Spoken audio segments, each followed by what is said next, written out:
how to create Gmail account without phone number.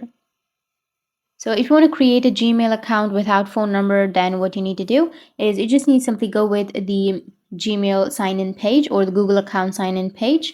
And here on the bottom left or on the middle left, you will have create account. You can go with create account and you can create for your personal use or for your business.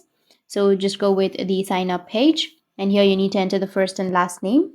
Go with next. And you need to enter your basic information like your date of birth, your month, day, year, and then your gender, and go with next. And it will ask you to create a username. So just create a username. Go with next again and create a password.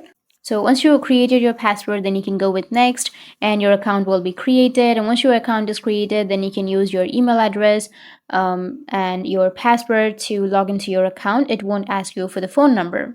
So that's it. That's how you can create a Gmail account or a Google account without the phone number. And if you have any questions, feel free to comment below. Thanks for watching.